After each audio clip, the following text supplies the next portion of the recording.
a todos, nosotros somos el Seminario Permanente de Historia de la Filosofía de la UACM y hoy estamos con el maestro Rogelio Laguna. Vamos a presentarles una cápsula filosófica sobre lo que fue su ponencia en el coloquio Descartes, Críticos e Interlocutores. Su ponencia se tituló Interlocutoras de René Descartes. ¿Me permite hacerle unas preguntas? Por supuesto. Muchas gracias. La primera es, ¿quiénes fueron las principales interlocutoras de Descartes y cómo influyeron estas en el pensamiento del filósofo? Bueno, podemos dividir dos grupos que fueron las interlocutoras principales de Descartes en el siglo XVII, que es el siglo donde me enfoqué en mi ponencia, y están los que llamaríamos interlocutoras corresponsales porque se escribieron directamente con él, y las que podríamos llamar lectoras, que no lo conocieron en persona pero se acercaron a su obra y a sus ideas y discutieron con ellas. Dentro del primer grupo están dos mujeres que fueron corresponsales de Descartes, la princesa Isabel de Bohemia y la reina Cristina de Suecia, con las que Descartes discutió un montón de cosas interesantes. Principalmente con la princesa Isabel de Bohemia lo vemos discutir cuestiones de ética, cuestiones de metafísica, cuestiones epistemológicas, y la princesa siempre es muy crítica con Descartes y le dice: no te creo todo lo que me estás diciendo. Y la reina Cristina de Suecia más bien discutió con él a partir de otros amigos, colegas que tenían en común, y sobre todo cuestiones que tenían que ver con el gobierno, cuestiones que tenían que ver con su situación. Esas serían, digamos, las lectoras, las corresponsales. Y luego están las lectoras, que hay un gran número: Anne Conway, Lady Marshall, muchísimas otras. Ahorita me acuerdo de son una larga lista. Hay quien hizo un recuento hasta de 70 mujeres cartesianas en el siglo XVII, y todas ellas se acercaron a la obra del filósofo y discutieron sus ideas y las retomaron para sus propios pensamientos. Y bueno, por supuesto que en los siglos posteriores hubo muchísimas más interlocutoras de Descartes, pero por ahora el siglo XVII es lo que estoy estudiando. Muy bien. La segunda pregunta está relacionada con esta tradición, y es si piensas que a partir de estos intercambios con algunas mujeres se formó una tradición de cartesianas. Yo creo que sí, y la filosofía de Descartes era atractiva por dos razones. La primera era porque no necesitaba estudios universitarios, es decir, Descartes es un filósofo que pensó que estaba refundando de nuevo la filosofía sobre bases firmes, retomando algo de la tradición, pero haciendo algo nuevo.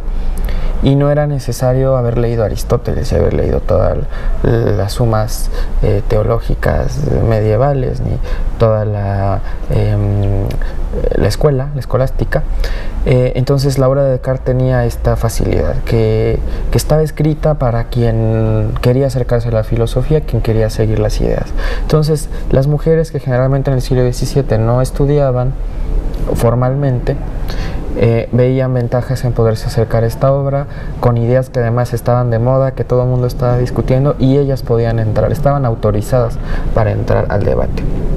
Y por otra razón, y es que la cuestión del dualismo mente-cuerpo, desde cierta perspectiva, favorecía la igualdad racional entre hombres y mujeres, y entonces eso hacía que se usaran los argumentos cartesianos para defender, por ejemplo, que las mujeres tenían que ser educadas, que las mujeres podían participar dentro de los debates, entre muchas cuestiones. Entonces sí me parece que gracias a eso, a lo mejor a diferencia de otros autores modernos, Descartes fue rápidamente recibido por lectoras e intérpretes, y sus ideas participaron ahí. Y bueno, de ahí a la fecha muchas de las grandes intérpretes cartesianas son mujeres. Entonces sí, yo diría que hay una cercanía natural entre las ideas del filósofo y algo que les dice a las mujeres en su pensamiento.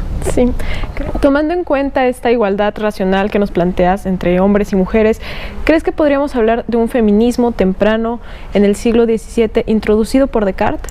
Bueno, yo creo que tiene que ver mucho con cómo entendamos el feminismo. Nosotros usamos la palabra feminismo, cosa que no existía en el siglo XVII. Sin embargo, si tomamos en cuenta como feminismo una serie de postulados que se identifican con la lucha por la igualdad de las mujeres, la educación, las mismas oportunidades, hubo quien leyó así a Descartes. Poullain de Labarre fue un filósofo suizo que justamente leyó en esa clave de Descartes y escribió una serie de textos donde, partiendo de la distinción entre mente-cuerpo, decía que las mujeres tenían las mismas facultades cognitivas y por lo tanto no había ninguna razón para excluirlas de cuestiones educativas, de una formación más seria que no fuera nada más, digamos, la que tenían acceso en sus casas o con tutores. Incorporarlas dentro de las discusiones filosóficas. Entonces hubo quien leyó hacia Descartes. Muchas mujeres del siglo XVII y XVIII retomaron a Descartes justo por eso, porque eso se los permitió. Claro que hay muchos tipos de feminismo. Si tuviéramos un feminismo muy corporal, que los hay, que piensan que el cuerpo sí es fundamental para cuestiones de la subjetividad, también para Descartes, pero habría que revisarlo con mucho más cuidado a partir de la sexta meditación. Pues entonces, digamos, no estarían de acuerdo en que sea la ruta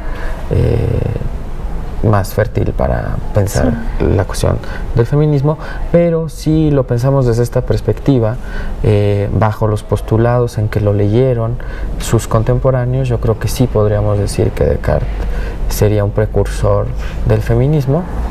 Y además vemos a Descartes dialogando, al menos con estas dos corresponsales, de manera muy horizontal, realmente nutriéndose de las conversaciones. Entonces sí podríamos decir que el cartesianismo tiene una postura feminista en este sentido, sí. Muy bien.